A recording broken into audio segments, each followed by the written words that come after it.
अस्सलामुअलैकुम, मैं हूं अब्सा कोमल। एहतजाज में नाकाम होने के बाद पीटीआई में आज जो खबरें आ रही हैं उसके मुताबिक बड़ी अखाड़ पछाड़ और तब्दीलियां होने जा रही हैं। मीडिया रिपोर्ट्स के मुताबिक जो एहतजाज की कॉल थी उसमें नाकामी पर इमरान खान की तरफ से पार्टी में अहम तब्दीलियां मुतवक्के हैं, लेकिन अभी तक हमें पीटीआई की तरफ से ऑफिशियली इसकी कंफर्मेशन नहीं मिल रही। लेकिन सहाफियों की तरफ से जो रिपोर्ट किया गया वो आपके सामने रखते हैं। पार्टी के जो सेक्रेटरी जनरल हैं सलमान अकरम राजा साहब, मारूफ वकील भी हैं, वो पीटीआई की लीगल टीम में रहे और उसके बाद उनको सेक्रेटरी जनरल का ओहदा दिया गया। वो उन्होंने अपने ओहदे से इस्तीफा दे दिया है और यही रिपोर्ट किया गया मीडिया में कि अली मोहम्मद खान साहब जो एक और बड़े सीनियर रहनुमा है पाकिस्तान तहरीक इंसाफ के, गालिबन उनको सेक्रेटरी जनरल रखा जाएगा उनकी जगह उस ओहदे के ऊपर। फिर उसके अलावा असद कैसर साहब के हवाले से भी खबरें थी कि बैरिस्टर गौहर साहब की जगह उनको चेयरमैन पीटीआई नामजद किया गया है, लेकिन असद कैसर साहब खुद अभी तक इस खबर की तरदीद कर रहे हैं। बैरिस्टर गौहर साहब ने इस हवाले से अभी कोई बात नहीं की है। फिर उनके इमरान खान के अहम इत्तेहादी पीटीआई के सुन्नी इत्तेहाद काउंसिल के सरबराह साहिबजादा हामिद रजा, जिन्होंने हुकूमत जब बनी इलेक्शंस के बाद जो है बड़ा साथ दिया पीटीआई का, उनकी तरफ से भी पीटीआई की कोर कमेटी से इस्तीफा दे दिया गया है। ये तो सारी सूरत हाल है, लेकिन अभी भी हम मुंतजिर हैं कि पीटीआई की तरफ से ऑफिशियली इस हवाले से कुछ वजाहत कर दी जाए। लेकिन इसका बैकग्राउंड ये नजर आता है कि बहुत सारे सवालात उठाए जा रहे थे। दो चीजें थी इस एहतजाज के हवाले से। एक तो ये इल्जाम था कि बुशरा बीबी ने जाती तौर पर फैसला किया कि डी चौक जाना है, जबकि पीटीआई की सियासी जो पार्टी क़यादत है वो इस बात से मुत्तफिक नहीं थे और उनकी बात नहीं सुनी गई। दूसरी बात ये की जा रही है और जो आप सोशल मीडिया पर भी देख रहे होंगे, पीटीआई की पंजाब की क़यादत के ऊपर बहुत ज्यादा तनकीद की जा रही है कि उन्होंने लोगों को क्यों बाहर नहीं निकाला और खैबर पख्तूनख्वा पे ये इन्हिसार क्यों रहा। तो इस बैकग्राउंड के तहत ये देखा जा रहा है इस्तीफों की खबरों को। दूसरी तरफ कल विफाकी काबीना का इजलास हुआ और उसकी अक्सरियत ने पीटीआई पर पाबंदी लगाने और खैबर पख्तूनख्वा में गवर्नर राज नाफिज करने की हिमायत की। आज हमने देखा बलूचिस्तान असेंबली में पीटीआई पर फौरी पाबंदी लगाने की करारदाद पेश की गई। अब हम ये डिस्कस करेंगे कि अगर पीटीआई की क़यादत में सियासी रहनुमाओं को सुपुर्द कर दिया जाता है इस क़यादत को और वो सीनियर पुराने लीडरान पीटीआई के वो संभाल लेते हैं मामलात को, तो ये कैसा साबित होगा जमात के लिए जिस नहज के ऊपर आकर खड़ी हो गई है आज पाकिस्तान तहरीक इंसाफ। और इसी तनाजुर में ये भी हम बात करेंगे कि ये जो सारी सूरत हाल एहतजाज की रही, इसमें क्या खोया इस जमात ने और क्या पाया। फिर हम रियासत का जो एक तरीक़ाकार है वो भी आज मौजूद बहस बनाएंगे। जो भी इकदाम हुकूमत और रियासत की तरफ से किया जाता है उसके ऊपर बहुत सारे सवालिया निशान उठ जाते हैं। पीटीआई का ये जो एहतजाज है इससे निपटने के लिए बड़ी सख्त पॉलिसी अपनाई गई, वज़ीर दाखिला की तरफ से उसके ऐलानात भी किए गए, लेकिन हुकूमत का जो जवाब दिया गया वो ये था कि हम रियासती रिट कायम करेंगे ताकि किसी के लिए भी दारुल हुकूमत को मफलूज करना, वहाँ पर आकर बैठ कर धरने पर बैठ जाना और शहर को बंद कर देना ये मुमकिन ना हो सके मुस्तकबिल में। और भी बहुत सारे उनके दावे थे, लेकिन जो भी दावे हुकूमत कर रही है उसके ऊपर शकूक व शुबहात जन्म ले लेते हैं। हम मिसाल के तौर पे आपके सामने रखते हैं, आज इस्लामाबाद पुलिस की तरफ से सहाफ़ी मतीउल्लाह जान के हवाले से एक बड़ी मज़हका खेज़ किस्म के इल्ज़ामात के तहत FIR दर्ज की गई।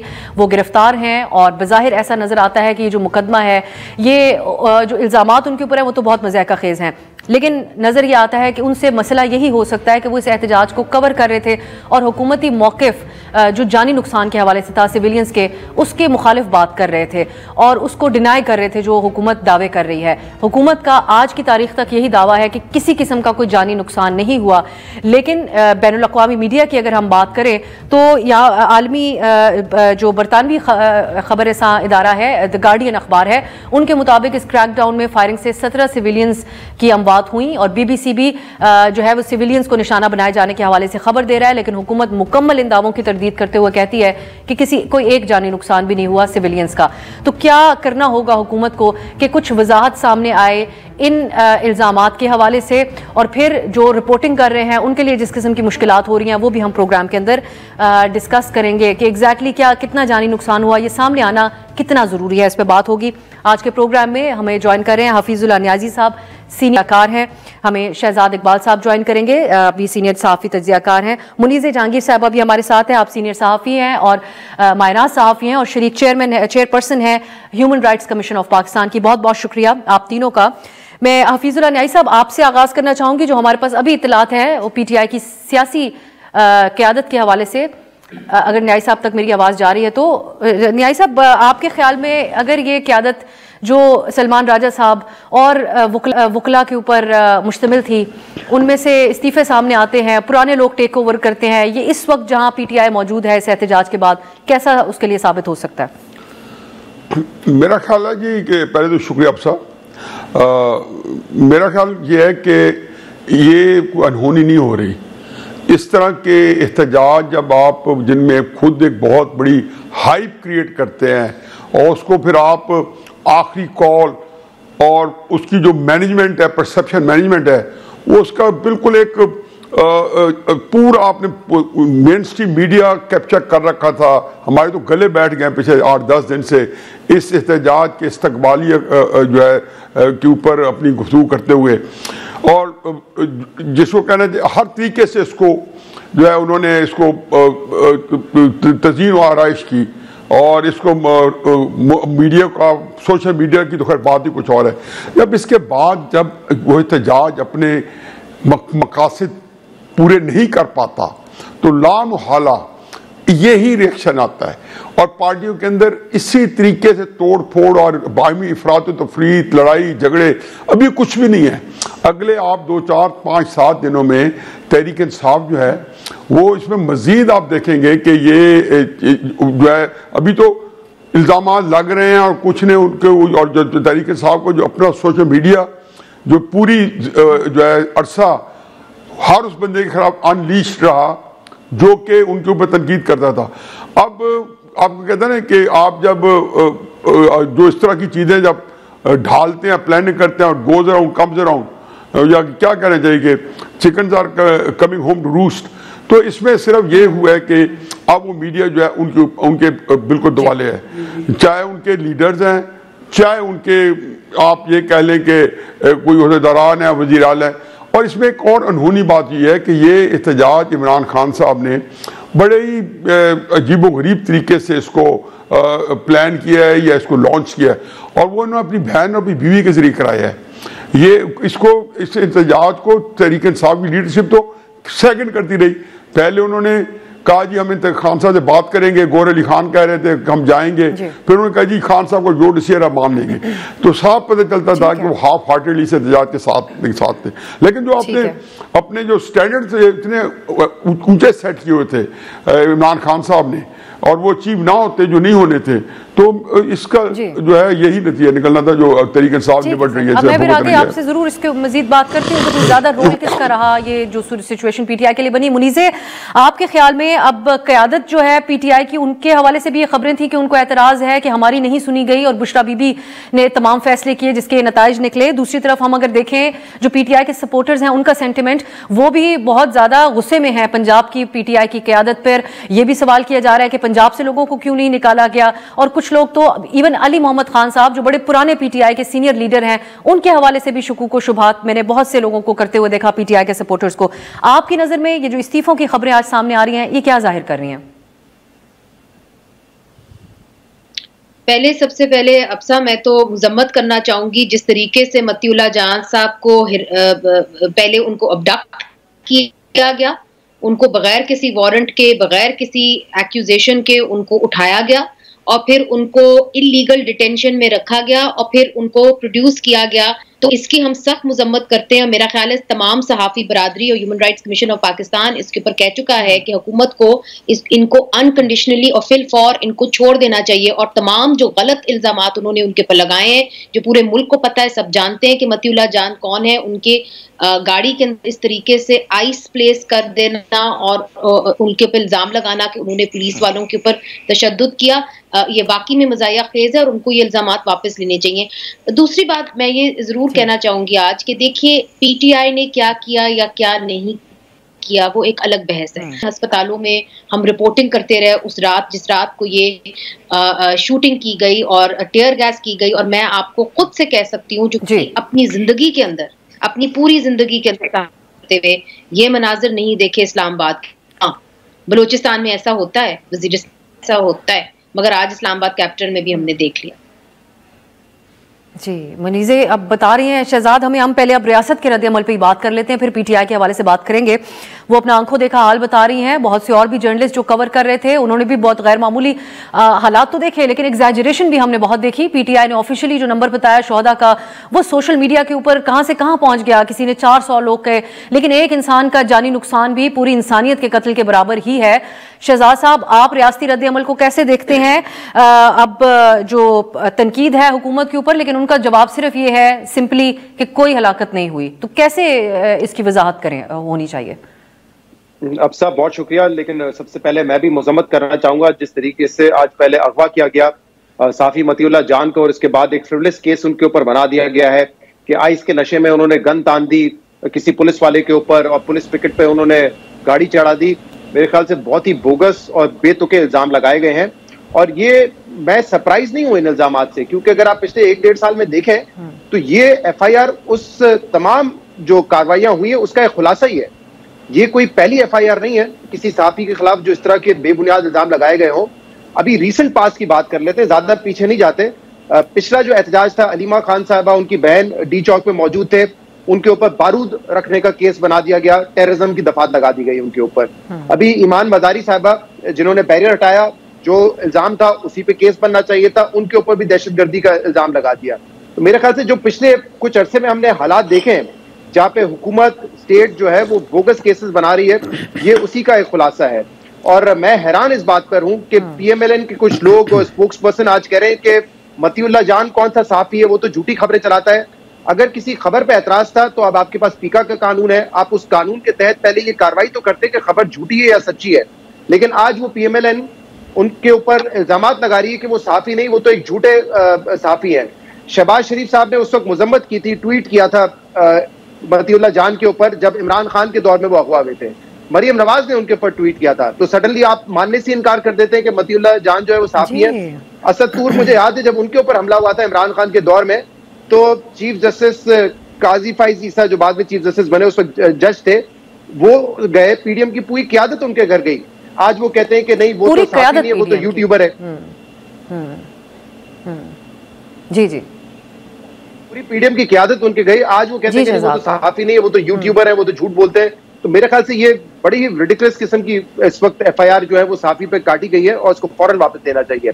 जहां तक देखें स्टेट के रद्द-ए-अमल की बात है, मैं मुनीज़े ने ये बात की है एंड वी ऑल नो कि क्रेडिबल साफी है वो, क्योंकि ये तो देखिए कंफर्म बात है कि डेथ तो हुई है और आपने बिल्कुल ठीक कहा, PTI इसको एग्जैजुरेट कर रही है, ऐसा नहीं करना चाहिए, बड़ा खतरनाक हो सकता है। उनको चाहिए पहले सारा डेटा इकट्ठा करे, सबसे बात करे और फिर एक कोई कॉन्क्रीट नंबर दे, एविडेंस के साथ दे। ये नहीं हो सकता कि कोई कहे 12 है, कोई कहे 100 है, कोई कहे 250 है, कोई 400 पे पहुंच जाए।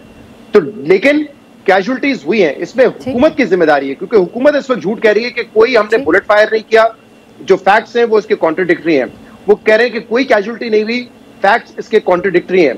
तो हुकूमत की जिम्मेदारी बनती है कि ट्रांसपेरेंट तरीके से पहले वो आके बताएं कि एग्जैक्टली है क्या, क्योंकि अगर हुकूमत पे एतमाद होगा, हुकूमत पे एतमाद होना चाहिए ना, वो आके ट्रांसपेरेंट तरीके से दे ताकि स्पेकुलेशन बंद हो। ये तो उनकी जिम्मेदारी बनती है। और अभी जो मुनीज़े ने बात की, इसका मतलब वो ये बता रही है कि जब ये लाइट बंद हुई तो जो कंटेनर डी चौक के आगे, क्योंकि उस वक्त वो चाइना चौक के आसपास थे, वहां पे ये फायरिंग बुलेट लगी है उनको, क्योंकि ये इत्तला तो थी कि कुछ लोग जो कंटेनर के पीछे चले गए थे, यानी कि वो पार्लियामेंट के आसपास थे या वहां जाने की कोशिश कर थे, उनको बुलेट फायर किए गए। लेकिन ये जो बात बता रही है मुनीज़े, वो तो ये है कि जब लाइटें बंद हुई तो आगे जो लोग थे उनके ऊपर फायर मारा गया, विच इज वेरी अनफॉर्चुनेट। स्टेट को इस हद तक नहीं जाना चाहिए।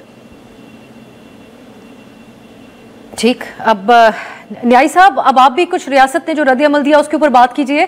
एक बयानात जो थे हुकूमत के वो ये थे कि ये बुशरा बीबी हैं जो लाशें चाह रही हैं इस एहतजाज में से, लेकिन फिर आप नहीं समझते कि हुकूमत को भी, जो रियासत है उसका भी एक मुख्तलिफ रद्द अमल होना चाहिए था कि जितना कम ताकत का इस्तेमाल हो किया जाए, कोई कॉन्ट्रोवर्सी जनरेट ना हो, रियासत है उसके सामने पाकिस्तान की आवाम है, ये सारी सूरत हाल ना बनती अगर एक मुख्तलिफ रद्द अमल होता।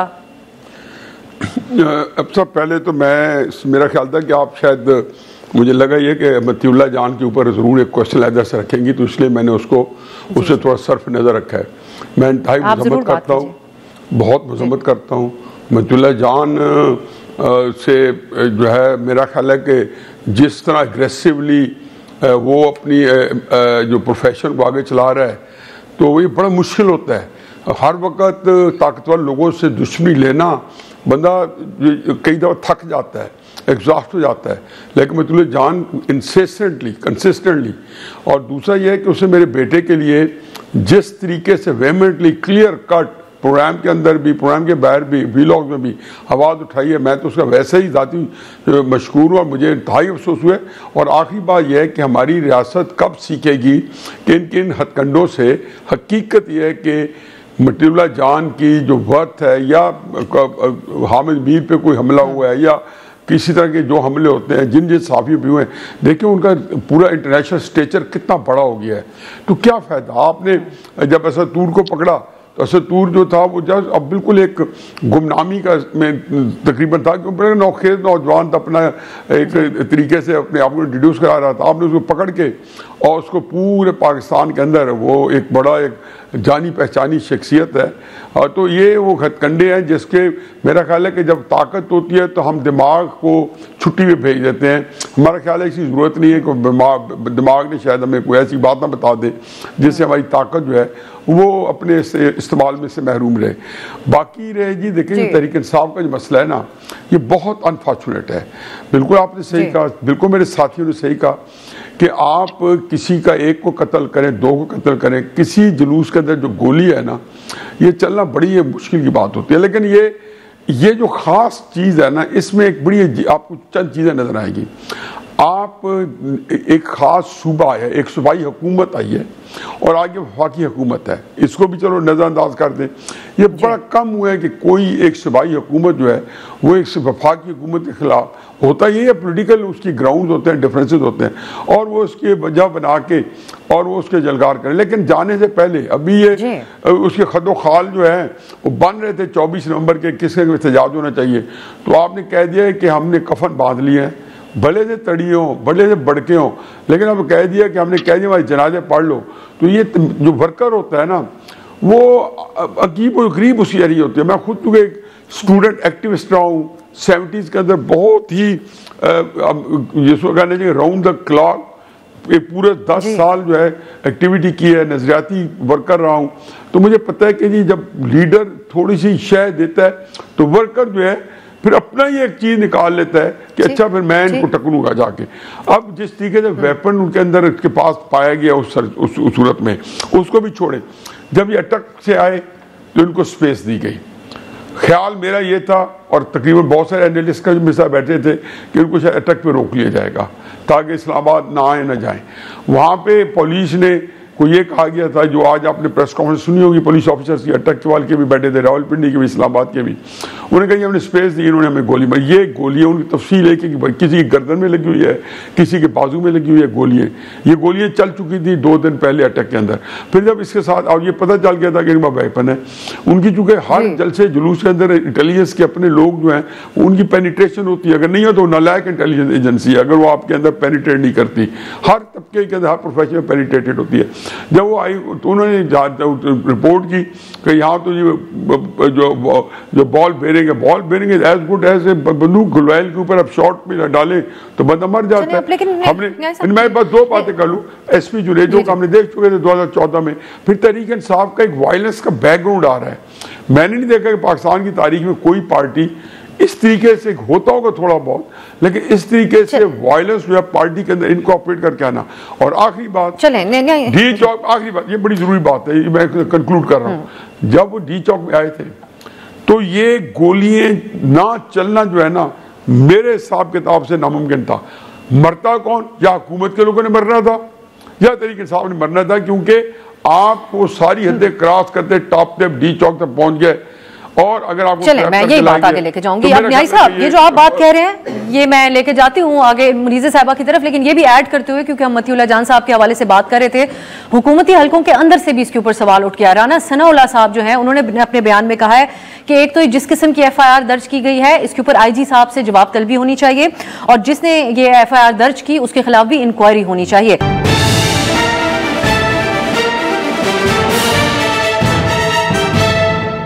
मुनीज़े साहिबा, अब आप ये बताएगा, जो न्याई साहब कह रहे हैं कि एक तरफ अब रियासत थी, दूसरी तरफ कारकुनान थे, आइडियली इसका क्या हल होना चाहिए था? उस दिन जो सिचुएशन थी जिसको आप तो बराह रास्त वहां से देख रही थी, इनको डी चौक में धरना देने बैठने दिया जाना चाहिए था, या फिर ये जो कारकुनान थे इनको लीड करने वाला कोई स्टेज पे खड़ा हुआ, उनका बानी कायद इमरान खान नहीं थे, बल्कि हमने तो ये भी देखा कि वो कारकुनान अली अमीन के ऊपर भी एक मौके के ऊपर तो चढ़ दौड़े। सो एक एतमाद का फुकदान था क़यादत के हवाले से। उस दिन आइडियली क्या किया जाना चाहिए था? बड़ा अच्छा किया कि उन्होंने ये दिया, चूंकि वो इस चीज से गुजर चुके हैं। अगर आप पीटीआई की क़यादत की बात करें तो मैं तो समझती हूँ कि पीटीआई की क़यादत ने अपने लोगों को ईंधन की तरह इस्तेमाल किया है। वो कहाँ घसीट के लेके जा रहे हैं? आगे एक स्टेट है जो बज़ाहिर तो लगता है कि सिविलियन स्टेट है, मगर ये तो बड़ा ऑब्वियस है कि ये स्टेट नहीं है। कौन सी डेमोक्रेटिक और सेन हुकूमत जो है अपने ही लोगों के ऊपर गोलियां चलाती है? अब ये कहते हैं कि जी हमने गोलियां नहीं चलाई। हो सकता है कि कुछ शरपसंद अनासिर आ गए हों, तो क्या हुकूमत की जिम्मेदारी नहीं है कि वो एक ऐसी इंक्वायरी कमीशन बिठाएं जिसके ऊपर तमाम फरीकैन को एतमाद हो, और फिर उस में एक कंक्लूजन निकले कि जी एक्चुअली उस रात को क्या हुआ? देखिए, हम तो वहां पे थे, हम तो आपको जो आंखों का हाल है वो बता सकते हैं, मगर हमारे कमीशन के पावर्स तो नहीं है, इंक्वायरी कमीशन तो नहीं है। तो इतना बड़ा सानिया हो गया है पाकिस्तान के अंदर, और किसी ने ना, मैंने पीटीआई ना कहते हुए कि जी एक कमीशन बनाए, ना मैंने सुना कि हम एक कमीशन बना रहे हैं। तो वहां जो माएँ अपने बच्चों की लाशें उठा के लेके गई हैं, किसी की टांग जो है उसके अंदर गोली लगी हुई है, उनकी कोई अकाउंटेबिलिटी है कि नहीं है? शहजाद, यही बात तो, ये एक गैर जिम्मेदाराना, इसको हम सिर्फ लफ्ज इस्तेमाल करें, या ये एक बड़ी खतरनाक अप्रोच भी हो सकती है कि जब आपके पास कोई प्लान ना हो, आप इतने सारे नौजवानों को, अपने पार्टी सपोर्टर्स को, जिनके जज्बात पार्टी लीडर के साथ मुंसलिक हैं, उनको लेकर आप इस्लामाबाद में आए और इन हालात में फिर छोड़कर फरार हो जाएं। अब वो बहुत सारे गिरफ्तार हैं, उनमें से कई मुकदमात भुगतते रहेंगे। दूसरा, फिर अब आप कॉमेंट इस पर भी कीजिएगा कि क़यादत में तब्दीलियों और इस्तीफों की जो बातें सामने आ रही हैं, इससे आप समझते हैं कि पुरानी लीडरशिप पीटीआई की सामने आ सकती है और कोई डैमेज कंट्रोल हो सकता है, कोई लाहेअमल भी बाकायदा बन सकता है मुस्तकबिल के लिए? जी अफसा, सबसे पहले तो बहुत ही एक फेल्ड प्लान था, तो उस दिन से इसकी मुखालफत कर रहा था। जब ये दावे कर रहे थे ये फाइनल कॉल है, नहीं उठेंगे जब तक इमरान खान को रिहा नहीं करवाएंगे, कफन बांध के जाएंगे, अली अमीन गंडापुर के बयानात, यानी कि टोटली रिडिकुलस। आपको पता है कि मतलब अपनी खुद तारीख उठा के देखें ना, किस धरने में जो मतलूबा नताइज हैं तहरीक इंसाफ ने हासिल किए हैं। 2014 में 126 दिन का धरना दिया, एस्टैब्लिशमेंट स्टेट आपके साथ थी। क्या आप नवाज शरीफ का इस्तीफा ले सके? नहीं ले सके। आपके दौरे हुकूमत में फजल रहमान आपका इस्तीफा लेने आए, ले सके? नहीं ले सके। तो आप कैसे ये गुमान कर रहे थे कि आप लोग ला के बिठा देंगे और इसके बाद इस्तीफा आ जाएगा? तो आइडियल, आपने कहा था आइडियली क्या होना चाहिए था, मेरे ख्याल से आइडियली इस किस्म का एहतजाज आप आते, अपना एहतजाज करते, प्रोटेस्ट करते, लेकिन ये आपको नहीं कहना चाहिए था हम बैठे रहेंगे और मफलूज कर देंगे पूरे शहर को जब तक जो है हमारे मुतालबात पूरे नहीं होंगे, क्योंकि ऐसे होने नहीं थे। और खासतौर पर 9 मई के बाद जो इस रियासत का एटीट्यूड है तहरीक इंसाफ के साथ, उनको पता होना चाहिए था कि आपके लिए तो उतनी भी स्पेस नहीं है जितनी शायद दूसरी जमातों के लिए हो, तो आपके ऊपर तो ये क्रैकडाउन होना ही होना था। और फिर अपनी कोई तैयारी भी नहीं थी, लोगों ने कहाँ रहना है, क्या खाना है, क्या पीना है, कोई इसकी तैयारी नहीं थी। लीडरशिप जो कि दावे कर रही थी, हमने तो यही सुना था कि खिताब हो रहे थे कि जो एमएनए है 10,000 बंदा लाएगा, एमपीए 5,000 लोग लेकर आएगा। 5,000 10,000 छोड़े, एमएनए और एमपीए भी आपको यहाँ नहीं नजर आ रहे थे। यानी आप सिर्फ वर्कर्स जो कि डाई हार्ड फैन है इमरान खान के, उनसे मोहब्बत करते हैं, उनकी जान आपने जोखिम में डाल के अपने आप आदाब अचीव करने की कोशिश कर रहे थे। और जैसे ही क्रैकडाउन हुआ तो अली अमीन गंडापुर साहब भी गायब, बुशरा बीबी भी वहां से गायब। तो मेरे ख्याल से ये जो आपने सवाल किया इस्तीफे होने चाहिए, वो रहनुमा, वो तमाम रहनुमा जो टीवी पे आके बड़ी बड़ी भड़के मार रहे थे और ना खुद उस दिन निकले, ना डी चौक पे पहुंचे, उनको तो सबसे पहले इस्तीफे देने चाहिए, क्योंकि वो खामोखा आके जो है वर्कर्स को एक मुसीबत में डालते हैं। और अब से आपको मैं बताऊं, मैंने और अगर शहजाद इस हवाले से ये जो आप कह रहे हैं पंजाब की क़यादत बिलखुसूस की आप बात कर रहे हैं, अगर ये बात सामने रखी जाए कि बुशरा बीबी वहां पर फैसले कर रही थी तो हम तो इस हक में ही नहीं थे, इन दिस केस भी आप समझते हैं कि इन सारे लीडरान को इस पे पोजीशन वाजे करनी चाहिए थी कि हम इस बात से मुत्तफिक नहीं है? अभी तक नहीं किया। इनफैक्ट आज भी ये कहा गया है कमेटी में, किसी ने जो है आके ऑफिशियली बयान नहीं दिया है। एक बैरिस्टर सैफ का मैंने सुना था कि इमरान खान मान गए थे संजानी पे, लेकिन बुशरा बीबी नहीं मानी, जो कि which is very hard to believe कि इमरान खान कोई फैसला करे, बुशरा बीबी ना माने। तो मेरे ख्याल से ये सच तो सामने आ ही जाएगा जब सहाफी मिलेंगे, उनकी अपनी टीम मिलेगी इमरान खान से, तो ये पता चल जाएगा इमरान खान के इंस्ट्रक्शन थे। लेकिन जिस तरीके से ये आपने पंजाब की बात की, केपी में भी तमाम लोग नहीं निकले। और पंजाब वाले जो बात कर रहे थे, मतलब आप सुने ना कैसे कैसे ट्वीट आ रहे थे कि 2 नदियां पार कर ली, 4 समंदर पार कर लिया, 8 पहाड़ पार कर लिया और फिर हम पहुंचे वहां पर, हमें तो कोई यहाँ पे नहीं नजर आएगा। तो उनको रिस्पॉन्सिबिलिटी लेनी चाहिए और अगर वो इस्तीफा दे तो अच्छी बात है, वरना party should look for replacement. दोहरी पॉलिसी उन्होंने रखी हुई है। मुनीज़ा, आप कुछ ऐड करना चाह रही हैं? अगर आप इन ग्राउंड्स पे भी बात करना चाहें।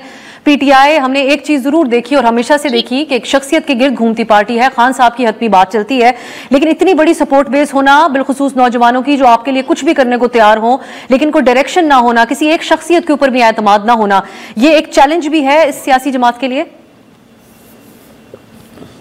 मेरा ख्याल है जी जजमेंट है उसके ऊपर से सवालिया निशान मेरा रहा है, इसलिए चूंकि मैं आपको याद कराना चाहती हूँ कि 2014 का भी धरना हमने कवर किया था और उसके अंदर जब टेयर गैस जबरदस्त किस्म की हुकूमत ने फेंकी थी, तो मुझे आज भी याद है कि ताहिरुल कादरी साहब और इमरान खान साहब जो हैं वो कंटेनर के अंदर, ताहिर कादरी साहब की मर्सिडीज थी, बुलेट प्रूफ उसके अंदर थे और वो तो निकल गए थे और इमरान खान साहब ट्रेनर के अंदर घुस गए थे और बाहर वो लोगों को कह रहे थे आगे बढ़ें और आप इसको आगे लेके जाएं। और मैं उन औरतों को मिली, ताहिरुल कादरी साहब की जब से जो औरतें थी उनके हाथ में बच्चे थे और उनको वो मेरे से पूछ रही थी कि अब हम क्या करें। मैंने कहा जी आप अपने घर जाएं करें, अब आपने आगे थोड़ी जाना है बच्चों को टेयर गैस में लेके।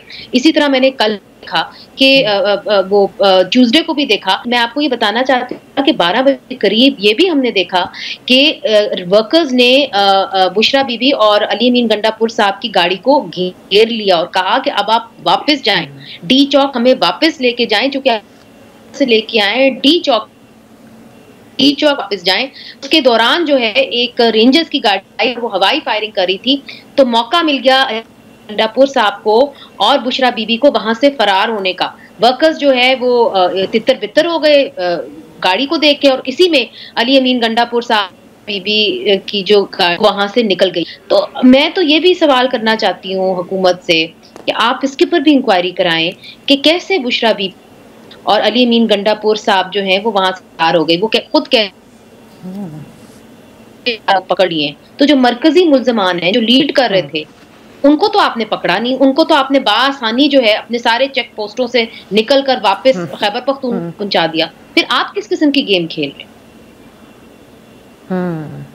ये जी गेम हम समझने की ही कोशिश कर सके। आपने इस प्रोग्राम के लिए वक्त निकाला, आपका एक मसरूफ दिन गुजर रहा है, बहुत बहुत शुक्रिया आपका। एक ब्रेक के बाद जब आएंगे तो नियाजी साहब से समझने की कोशिश करेंगे ये बात कि क्यों किस तरह इतने बिल आसानी से अली अमीन साहब और बुशरा साहबा वहां से निकल गए। ये तो एक सवालिया निशान के तौर पर अभी तक मौजूद है। शॉर्ट ब्रेक के बाद डिस्कस करेंगे।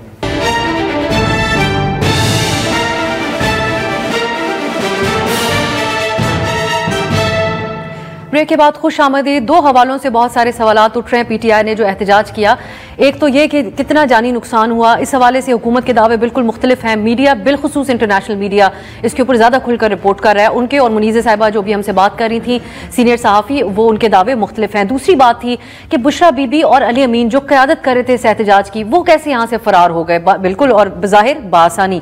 नियाजी साहब, इसके पीछे कोई और कहानी है जो सवालात उठाए जा रहे हैं? आप बुशरा बीबी के ओवरऑल रोल को कैसे देखते हैं? मेरे ख्याल में मनीजा ने बड़े पर्टिनेंट और बड़े सैडल्ड किस्म की चीज़ें पूछी हैं। एक चीज़ आप देखेंगे कि इमरान खान साहब के साथ बदकिस्मती से ये उनकी एक आदत के तौर पे मशहूर भी हो गई है, जुड़ भी हो गई है और उनका ओढ़ना बिछोड़ना बन चुका है कि उनकी जो अपने साथियों के साथ, अपनी पार्टी क़यादत के साथ, अपने टॉप लीडरशिप के साथ, वर्कर के साथ एक एपैथी है, ये लैक ऑफ कंसर्न है। और अब ये देखें कि आपने देखा है कि पहले दिन एक सिपाही बेचारा जो है अल्लाह को प्यारा हो गया, वहाँ पे IG Punjab came all the way from Lahore और सारी पुलिस के और कोर कमांडर सारे खड़े थे ज़्यादा पढ़ने के लिए। रेंजर्स को हुआ तो आर्मी चीफ ने उसको कंधा दिया और ये पहला काम नहीं है। जब भी इस तरह का होता है तो ये एक टोकन के तौर पे आर्मी चीफ कंधा देता है। ये सेंस ऑफ बिलोंगिंग है। ये वर्कर जो होते हैं, मैं इमरान खान के साथ जब मेरी और उसके दरमियान में हवा नहीं गुजर सकती थी, मैं उसे ये कहता था कि इमरान खान, ये वर्कर जो है ये तुम्हारी ताकत है, ये तुम्हारा एसेट है, ये आपका असास है। आप इनके ऊपर इनके बगैर आप कुछ भी नहीं हो, इसलिए इनको महफूज भी रखो और इनको ऐसे किसी काम में ना डालो कि बेचारे खर्च हो जाएं। तो मनीजर ने बिल्कुल सही कहा कि जिस तरीके से अपने वर्कर्स को, अपने सपोर्टर्स को इमरान खान झोंक देते हैं और खुद बैठे जो एंजॉय कर रहे हैं। एक छोटी मिसाल है, वो तो अडियाला में बैठे थे न्याय साहब, बुशरा बीबी तो सब कुछ अपनी आंखों से देख रही थी, वो क्यों वहां से रवाना हो गई? मैं बता रहा हूं, अब ये मैंने पहले इसको छोटा सा एक सेंटेंस कहा, मैं उसी को एलैबोरेट करता हूं। ये जो धरना जो था, लॉन्ग मार्च था, ये इमरान खान साहब ने हाइपोथेटिकली, जो तो रियलिटीज थी वो तो हम सारे डिस्कस कर चुके हैं कि बंदे निकले नहीं निकले, नाकाम हुआ कामयाब हुआ, लेकिन दो चीज़ें थी जो मैं पहले दिन से कहता था। आज 10 दिन पहले जब ये अनाउंस हुआ तो मैंने कहा जी इमरान खान ने 2 वजह से कर रहा है। एक, इमरान खान साहब इसलिए कर रहे हैं कि उनको अपनी लीडरशिप जो बाहर है उसके ऊपर उनको ये गुमान हो चला है कि वो कॉम्प्रोमाइज एस्टैब्लिशमेंट से और वो उनके किसी फायदे में नहीं है। उन्होंने सबको खुद बनाया था इस गुमान से कि ये एस्टैब्लिशमेंट से मुझे रिलीफ लेके देंगे।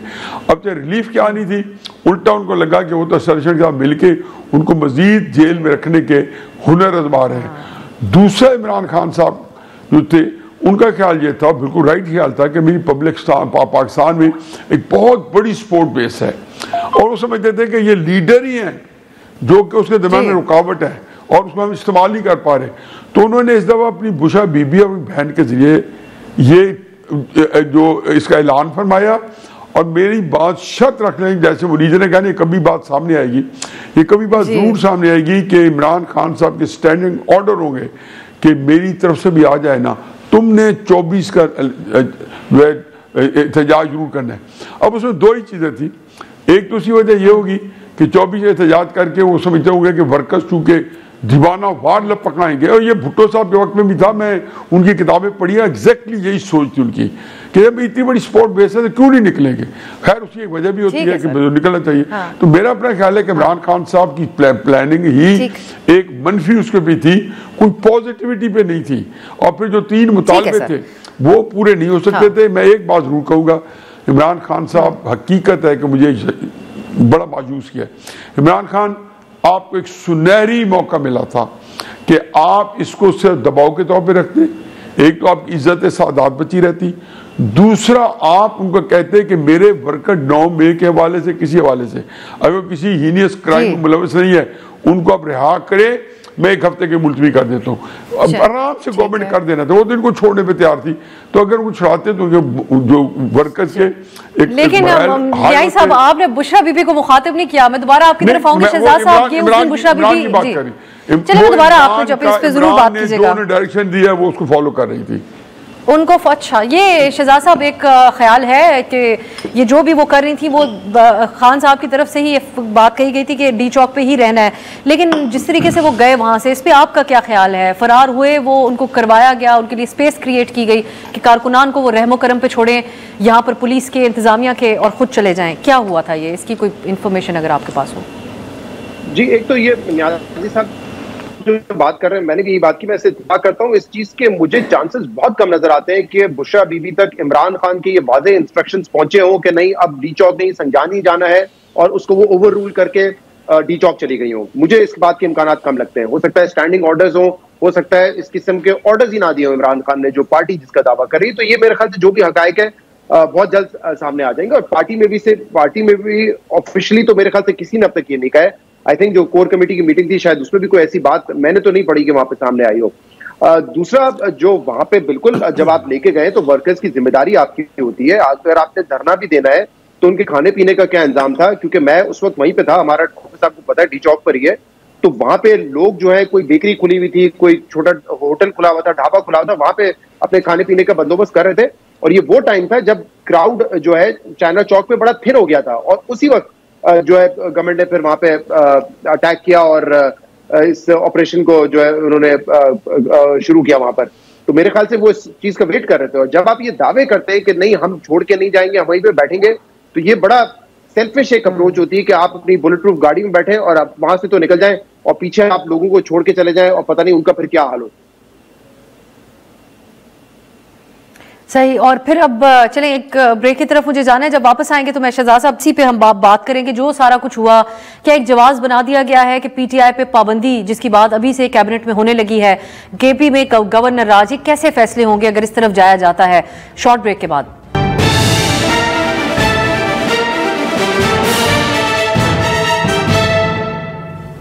ब्रेक के बाद खुश आमदीद। अब हम बात करते हैं जो अब जेर बहस है पीटीआई के हवाले से।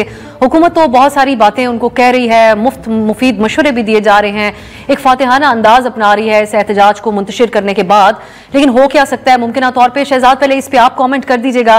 पार्टी बैन पाकिस्तान में इस ऑप्शन को माजी में भी इस्तेमाल किया गया, लेकिन एक बार फिर इसकी बातें हो रही हैं, ये एक ऑप्शन इस्तेमाल किया जा सकता है या गवर्नर राज की बात की जा रही है? आपको क्या होता हुआ नजर आ रहा है पीटीआई के हवाले से? जी अब साहब, जो ये बात हो रही है, आज बलूचिस्तान असेंबली में करारदाद भी मंजूर हुई है इस पे गवर्नर राज के हवाले से। मेरे ख्याल से उसकी तो कोई अहमियत नहीं है। कल खैबर पख्तूनख्वा असेंबली बलूचिस्तान के हवाले से ये करारदाद पास कर दे तो उसकी तो कोई अहमियत नहीं है।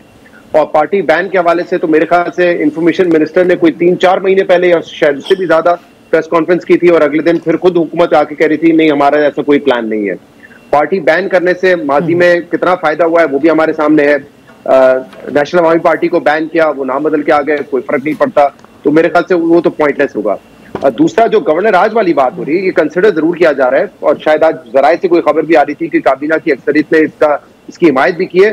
मुझे तो लगता है कि एक और काउंटर प्रोडक्टिव होगा बहुत ज्यादा, क्योंकि बहरहाल इस वक्त जिस मैस में हम हैं उसका हल तो सियासी हल ही है। इस मुल्क में पीटीआई का जो मैंडेट है वो एक रियलिटी है, एस्टैब्लिशमेंट एक रियलिटी है। मुझे नहीं नजर आ रहा कहीं से तसादुम या लड़ाई के जरिए इनमें से कोई एक कामयाब हो सकता है। विनर टेक्स ऑल वाली सिचुएशन तो है नहीं। तो जो सिचुएशन होगी, जो सूरत हाल वो बेहतर हो सकती है, उसका एक ही तरीका है, एक पॉलिटिकल डायलॉग होना है। और अगर आप गवर्नर आज एक सूबे में लगा देंगे, वो सूबा जो कि दहशतगर्दी के हवाले से बहुत ज्यादा हसास है, जहां पे एक और तंजीम पीटीएम जो है वो बहुत ज्यादा एक्टिव है, अपने हकूक का मुतालबा करती रही है, उसमें अगर आप पीटीआई की हुकूमत को हटाकर गवर्नर राज लगा देंगे तो मेरे ख्याल से वो सूबा तो एक टोटली आप समझ लें कि एक लॉस्ट कॉज हो जाएगा और वहां से फिर वापसी जो है बड़ी मुश्किल हो जाएगी। तो मेरे ख्याल से ऐसी हिमाकत करनी नहीं चाहिए। जो मसाइल है वो टेबल पे आके उसका हल पॉलिटिकल सोल्यूशन ही है। न्याजी साहब, ये जो गवर्नर रूल की बात है, पार्टी बैन तो चले हमें कैबिनेट में भी डिस्कस हुआ, करारदाद भी पेश हुई, लेकिन सूबे में गवर्नर राज के हवाले से बहुत दफा बात हुई। वहां के सिक्योरिटी मामलात को देखते हुए अली अमीन साहब की मसरूफियत सियासी रही अपनी पार्टी के हवाले से इन चीजों को देखते हुए। लेकिन ये कैसा ऑप्शन होगा? इस वक्त पीटीआई के पास एक सूबे में हुकूमत है, बाकी उनके जितने भी ग्रीवेंसेज हैं, लेकिन कम अज कम उनके पास ये सिस्टम का वो हिस्सा जरूर है। अगर वहां से भी आउट कर दिया जाता है तो ये ज्यादा नुकसानदेह नहीं होगा, जैसे शहजाद साहब भी कहते हैं? शहजाद साहब ने जो कुछ कहा हरफ बरफ दुरुस्त है। बीबी ये रेसिपी टू डिजास्टर है। मतलब क्या फर्क पड़ेगा, नई पार्टी का नाम लेके फिर रजिस्टर करवा लेंगे।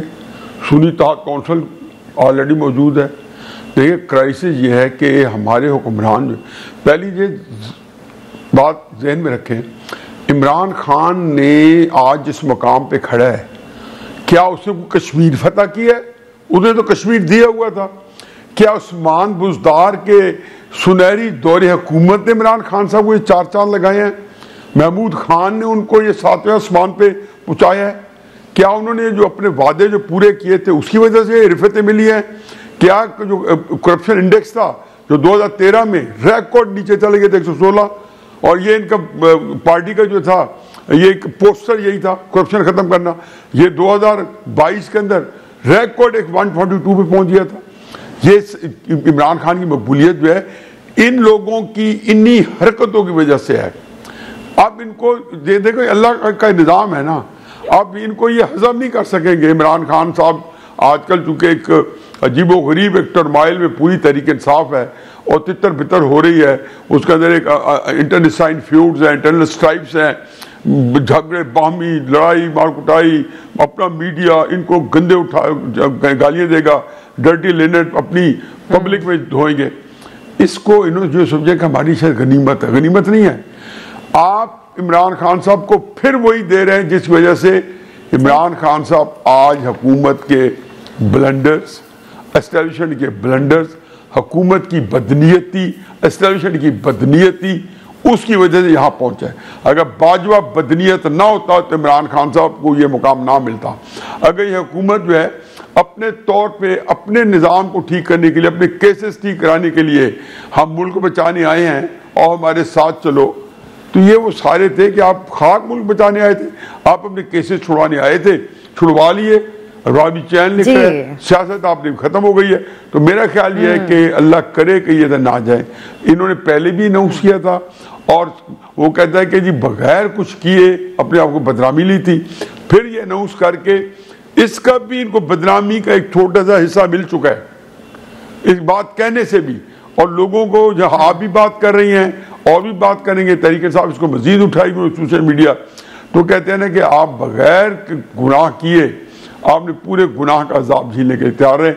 पता नहीं लगे हमारे सियासतदानों की जो कैपेसिटी है या एस्टैब्लिशमेंट की जो पॉलिटिकल जो आउटरीच है या कैपेसिटी है वो इतनी महदूद है कि गिला बनता ही नहीं है। ये सारे लोग अपने आप को अकल कुल समझते हैं और इनको को आप अकल का मशवरा ले दे दो आपको बेहतर अंदाज में अहाता कर दिया न्याय साहब। इस प्रोग्राम की तमाम गुफ्तगू को भी आपने हमारे लिए कर दिया। न्याय साहब बहुत बहुत शुक्रिया आपका। शहजाद इकबाल साहब इस प्रोग्राम में, मुनीज़े जहांगीर साहबा भी शामिल हुई। ये ही ख्याल का इजहार किया गया है हमारे मेहमानों की तरफ से कि जो इकदाम अगर इस किस्म का कोई किया जाता है, गवर्नर रूल हो या पार्टी को बैन करना हो, वो भी ऐसा ही नजर आता है पिछले वाकयात को देखते हुए कि PTI को ही फायदा दे रहा होगा। लेकिन पार्टी बैन पाकिस्तान की सियासी तारीख के अंदर इससे पहले भी जब किया गया किसी सियासी जमात को तो उसका फायदा नहीं हुआ। देखते हैं हुकूमत की क्या फैसला साजी होती है। आज के लिए इजाजत दीजिए, खुदा हाफिज।